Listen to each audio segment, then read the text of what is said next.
Oh my God, I have just smashed $500,000 in sales in my Amazon USA arbitrage business in the first 12 months. And if you want to know how I've done it step by step, chronologically, the journey of the last 12 months, then watch this video because I'm going to share that with you. And also I'll talk about profits and obviously investment as well. Stay tuned.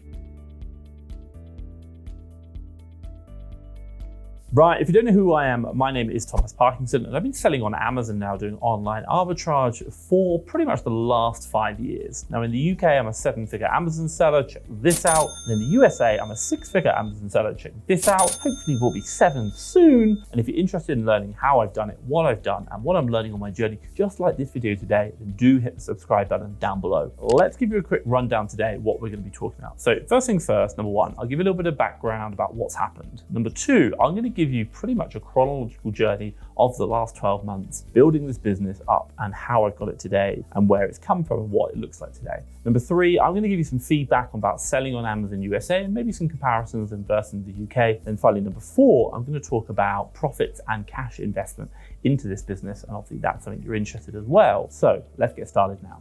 Okay, so first things first, number one, let's give you a little bit of a background. So look, I've been selling on Amazon now for 5 years. I mentioned that at the beginning, in the UK marketplace doing online arbitrage. Now with this, back in 2021, I set a goal to expand, should we say, the Amazon business, by opening up a new store in Amazon USA into another marketplace. Now, my initial plan was copy what I was doing in the UK marketplace and do it in the Amazon USA business. Now, with all my experience and everything that I've learned from selling in the UK and, finally in May 2021, we started that journey. I started my Amazon USA business pretty much on day one by hiring 3 virtual assistants who were going to source for me. And all I can say was it was not easy since, I had to, should we say, support them. I had to manage my deals, review the deals, purchase them, and lead the team to get momentum. And then also as well, I still have an Amazon UK business doing 7 figures at that time, and obviously FastTrackFBA, another company. Now, quite simply, after about 12 months,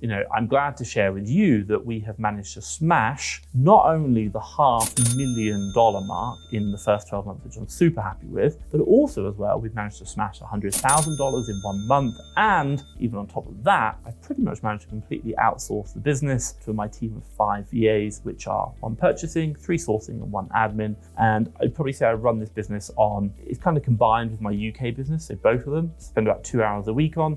And I won't lie, I do have an ops manager who pretty much manages both of them for me. But operationally, 1 hour a week is what I spend on these businesses, and that's it. So if you're interested in learning how I've done it and chronologically, what I want to do now is go into my second chapter, which is actually my USA journey in order of what actually happened. And I love this, it is incredible. Pretty much December, I think it was November, December back in 2020, I first announced I was going to do it and we started the whole process of exploring it. It wasn't until, should we say, May that the LLC was created in the USA and created a whole new separate seller account. And if you're interested in learning how to create that, what I will do is I'll drop a link up above to a course I created which documented that entire journey, how to create an Amazon LLC for foreigners or non-residents of the US and do it remotely. Check that out, I think you'll love it. June 2021, I made my first sales. We made $118 in sales. And look, it's not a big start, but I was very happy to say that my first sale was 89% ROI. Woohoo! And obviously this kind of set the trend for what was possible in the USA.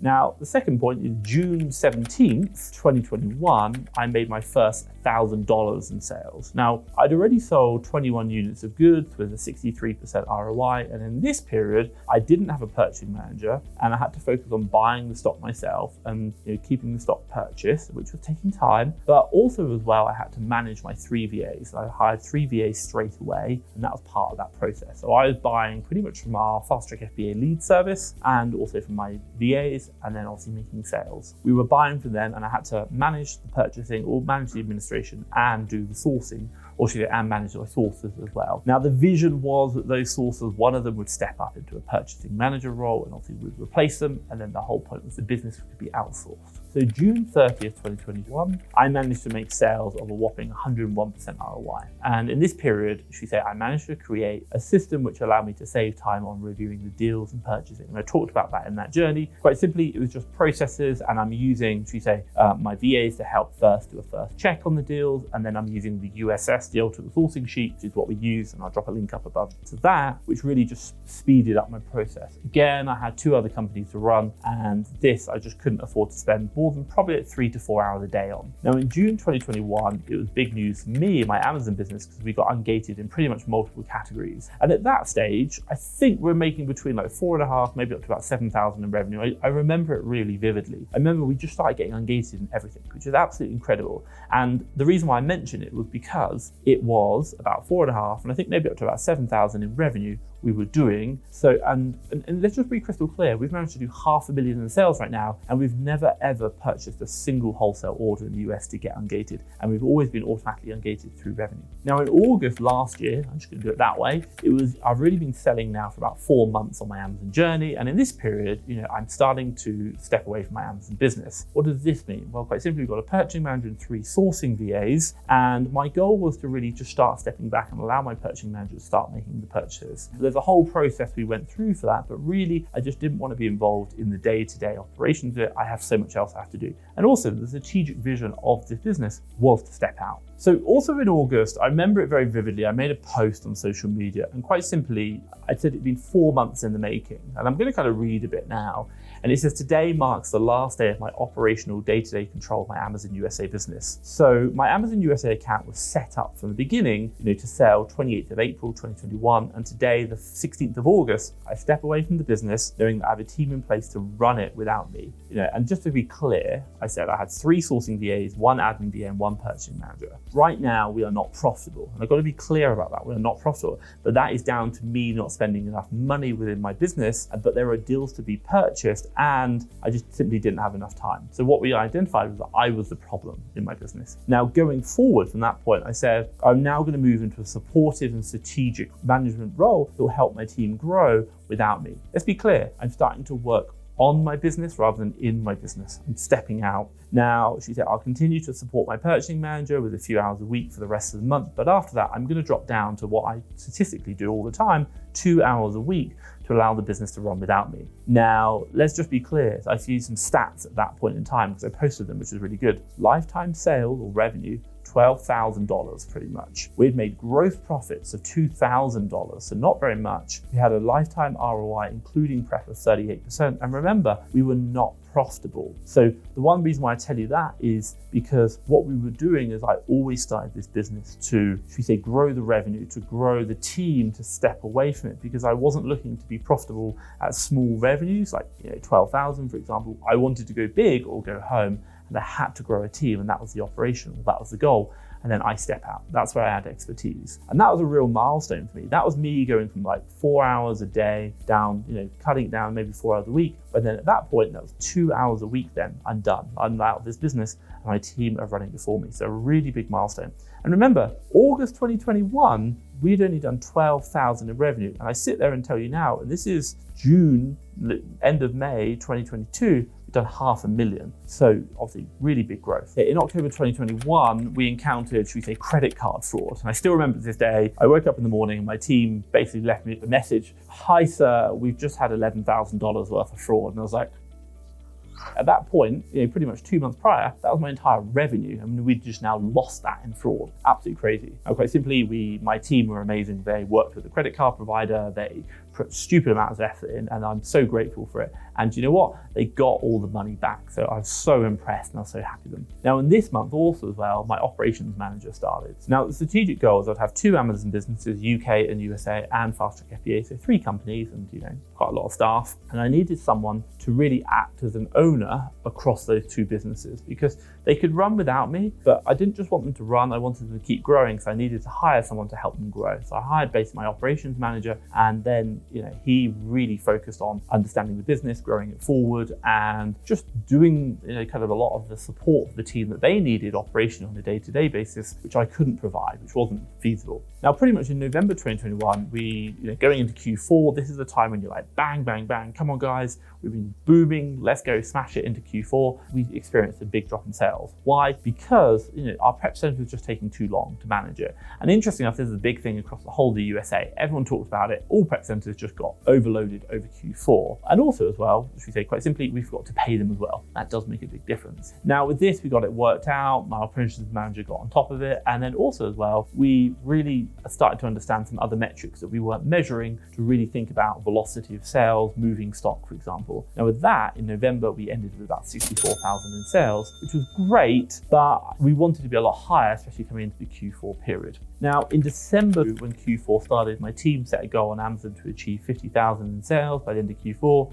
And it was a rough start because our sales have been dropping in the previous months because basically our prep center was holding shipments because, well, number one, we hadn't paid them, but also number two, they're holding slow with stocks. But with that in mind, our Q4 goal moved from 50,000 to 100,000 into 150,000. And I was very optimistic about the sales that we were going to achieve. 150,000 over Q4, I was like, well, hey, I'll take that. It's great. Now my prep center called us and said that they just can't handle the large quantity of shipments coming in suppliers, and we're not going to get some shipments out to Amazon. What does that mean? Well, basically, we entered Q4 with 130,000 in sales, which is still an absolutely amazing achievement because remember, back in August, we'd only done 12,000 in revenue, and we ended Q4 at 130,000, which is 10x in like one quarter, which is incredible. But still, I think we could have done more. But it's all part of the journey. Now, January 2022, new year, new opportunity. We saw the performance of the Amazon business when Q4 ended and decided to think big. And my new goal for 2022, me, I like my goals. Well, it's a big 7-figure mark, the $1 million US in the 12 months. Now, with this in mind, I started my monthly, should we say, sales target, with just 40,000. So pretty much in January, 40,000. And we still had issues with stock from the prep center, getting it kind of like shipped in. But quite simply, we managed to hit that 40,000 in January. Coming into February, in this month, my target was only 60,000 in sales. In this period, our prep center really started delivering through in stocks, dealing with the Q4 problems were over. And also as well, what did this mean? Well, we had a £60,000 target, we hit 70,000. Then come on to March, and this month, our target was to achieve 80,000. And we had lots of different problems around, should we say, like damaged products, unfillable products. Also as well, IP complaints. My God, we started getting a lot of IP complaints. And, quite simply, our goal then was to achieve 80,000. And pretty much we ended up pretty much on 80,000, so I was like, woohoo, very happy. Now coming into April 2022, it now seemed a different month because we changed our business strategy. Why? Well, quite simply, our goal was to be a fast revenue seller. I'll talk about that in a minute, but quite simply, now what we were selling previously, we were selling products which were still profitable, but maybe not as profitable, just to grow the revenue. Now we started shifting to be, should we say, less revenue, but also about making more profit per product. And that was about changing our strategy and what we're doing. So the goal, or pretty much we ended in April, not doing 80, we did 70,000. Obviously, May 2022, we finally made our $500,000 in sales, which is like, oh my God. Now, if you're asking me, it was $500,000 in sales, and also as well in May, we smashed the $100,000 in sales mark as well. So super, super happy about that. Now, if I were to go back and think about the whole journey, I told you that, we encountered credit card fraud, we had IP complaints, also as well, prep problems, shipping problems, but we still managed to grow it to $500,000 in sales. And that is just in my first 12 months of selling on Amazon USA. What I will say is I do not consider myself an expert. I'm learning along the way. And I've had many mistakes and many problems, but we are still continuing to drive this business forward, even when we're getting problems. Now, the one thing I will say is this has been a roller coaster of a journey. It really has. And my God, it's incredible. We're doing $500,000 now in the first 12 months. We're going to do $1 million hopefully by the end of this year. And the one thing I'll say, just on the side note, profitability-wise versus the UK, much better. And then add on to the fact you've got things like cashback and availability of credit, which we're not fully accessing yet, but we hope to see, but we do see it around us. And also the size of the marketplace is just so much bigger. Now, the one thing which I'll say is you might be thinking about starting selling on Amazon USA. And if you are, in another country like the UK I was, maybe you're thinking about using that account to sell on the USA, don't do it. Why? Because quite simply, the USA retailers, the OA marketplace, they do not accept foreign company credit cards. They just don't let you put in billing address as the UK. And how much does this affect? Well, it's at least 50, if not 60, 70% of all the suppliers. You're immediately cutting the number of suppliers you can use in half, if not more. Now, what did we do? Well, quite simply, I talked about it earlier. We created an LLC, a limited liability company within the US. It's a separate entity. It's a US registered address, a US business, and it just allows me to risk diversify my Amazon business. I now have 2 Amazon accounts, not 1. And if the problem to be with one, the other one will most likely be fine. Now, if you are interested in, should we say, getting to know what I did, how I did it in the LLC route, then what I'll do is I'll drop a link up above or to a video and down below to a course I created called Getting Started Selling on Amazon USA.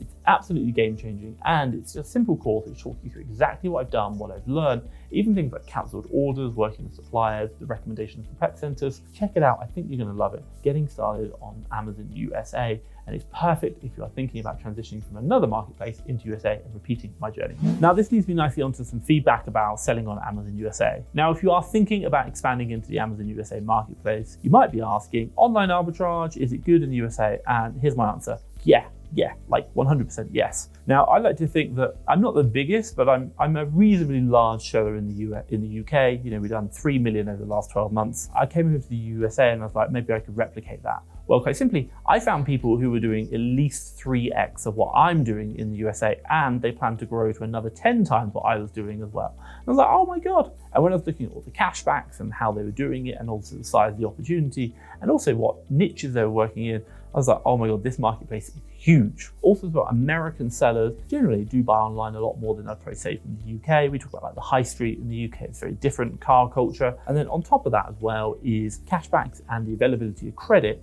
just seems to be so much more money floating around, not only for buyers, but also for sellers if you want to leverage and should they grow up. And I'm not saying you should, but I'm saying that is an opportunity. Well, at the end of the day, we care about profits. And what do we see in regards to our profits? Well, the UK, USA, we see as higher profits, nearly sometimes double than what we're currently seeing in the UK. So definitely a really good opportunity. And it's certainly a place that I'm thinking about going forward to. Now, this leads me nicely onto my 4th chapter. And let's talk about profits and let's talk about ROIs, or should we say, let's talk about actually investment as well. Now, when I came into this model and I talked about it throughout my journey, the one thing which I said was, we are in a position within my UK business, and I'll give you a bit of background, whereby I think at the time we were probably doing about 1 million. We'd just broken the 1 million mark. And when we looked at the future, the one problem we saw was that we were getting so much kind of like Amazon loans, credit cards, debt basically, or credit. We had so much access to credit that we just couldn't spend it all. And this started a whole kind of series of conversations. And one of the strategic visions was that what happens if we had so much credit available in the UK that we couldn't spend it? Like, we can hire VAs, we can do it, but like it does come a point of diminishing returns, and we started to lose access to a lot of the big retailers within the UK. Now, as part of that kind of strategic vision, thinking about the future and where we're going and seeing where the business is right now, obviously seeing that we had so much credit coming in and obviously expecting that to continue, we started to say, well, if we have so much money or credit available from our suppliers, what do we do? Well, one of the things which I talk about, and I try not to talk about too much because it is a very dangerous game, but I did learn it, if you say, from a couple of finance books, is that one of the ways to make money is by leverage, and you leverage other people's money. So what do I mean? Well, quite simply, you take, $100 from your bank, they charge you $2 in interest or $5 in interest, for example, but then you use that $100 to go make $10. So what happens? Well, you're making $10 profit off it, you've got to pay $5 in interest to the bank, but you're making $5. Now, quite simply, what do I mean there? Well, you are making money on other people's money, and yes, the margin, the ROI on that product might be lower or maybe not so good. At the end of the day, it's not my money, so I'm making free money, effectively. Now, what did we think about? Well, strategically, I thought, well, this UK business is making good money. What if I took the money from the UK business, put that into another business, and let's be careful, I'm not talking about the debt, the credit available to it, I'm talking about purely the profits, and then use solely the credit, the debt within my UK business to continue trading. That means I can now run 2 businesses. So that is pretty much what I did. Now, in my business, I was taking out lump sums of 10, $10,000 to $20,000 every couple of months, moving it from the UK business into the USA business when the team needed it. There was a funny internal story, like my ops manager was like, Tom, we need more money. And I was like, what am I, like the bank? And it's quite funny, like every single time my ops manager said to me, like, we need more money, I'd move probably like another $10,000 or $20,000 from one business to the other. And the reason is because the USA market could take advantage of it, whereas the UK couldn't, because it already had so much capital available. And strategically across the businesses, what were they doing? I'm trying to move money into the areas that we can take advantage of it. Why? To get an ROI on it. So quite simply, if I give you a kind of a background, we've just done over 100,000 mark, and right now capitalized within the USA business is probably like 120,000 US dollars in capital and credit facilities. So what do I mean by that? Well, quite simply, we've recently just got an Amex and we use that as well to capitalize that product. So what are we doing? We are buying stock, talk about 60,000 a month, pretty much buying, shipping it and getting it sold. Now to do 100,000 in 1 month, you're going to need at least 50,000 in capital, buy it, flip it and sell it. So it's about 120,000 in investment within that business right now to get it going. And we still have more capital we can put in, obviously when we start doing it. But right now, what we're doing after 1 year, and I talk about it now, is to say that we changed our model. We changed our model from one of fast selling to now more profitable. Why? Well, because we're starting to use a lot of that capital and I can see an end of it and my team are using it. But why did I focus purely, or should I say not purely, heavily on revenue? Well, what I learned within the UK business was the fact that if you're looking at getting debt, leveraging, remember my UK business has done very well out of it, is to say that they look at your first year business, and so long as you're profitable, they'll generally look at revenue. So we are profitable in that business and we've got really good revenues. What does that mean? Well, it means that in year 2, or the end of my first year, my second year, hopefully we can go out to the market, we can get some good credit facilities, Amazon loans, for example. And what does that mean? We can now scale. And I've talked about this throughout my journey. I'm really interested in not so much making money on my money, I'm interested in making money on other people's money by using credit. And the first year goal of the USA business was to grow the revenue whilst being profitable, but maybe not as profitable as possible. Why? Because year 2, I want to scale big. And hey, I strategically see this USA business beating my UK business. And right now we're doing 3 million in the UK. So if I can beat that in the USA, #excited. So that was a little bit about investment. We're doing about 120,000, I think it is now. We've got credit cards as well, and that's going to continue to grow. We can also move more money in. And then also on top of that, what we're looking at was the first year was very much about revenue. Now you might be asking profitability wise, what we're looking at. Well, let's put it this way. In my first year, we netted out between about 8 and 9% net profit on this business. So that was in the first year, 100,000. Company accounts came in at about 8 to 9%. Now, since then, coming into when we changed our model, we're now focusing more on, should we say, profitability. Right now, we're tracking about 11% net profits. And this is net, not like after cost of goods. This is after everything, which I'm super happy with. Now, also as well, on top of that, we haven't been very good with cashback. I won't lie. We've got to get much better at that. But this is 11% net profit. So you're talking about 500,000, probably about half, or should we say 50,000 net profit on top of that. But again, we're reinvesting that back in, we're doing all this business. And it takes time, but the concept is that we're really just trying to grow this business. Before, it was revenue focused. Now we're looking to become more profitable. Why? Because we can't keep growing the revenue forever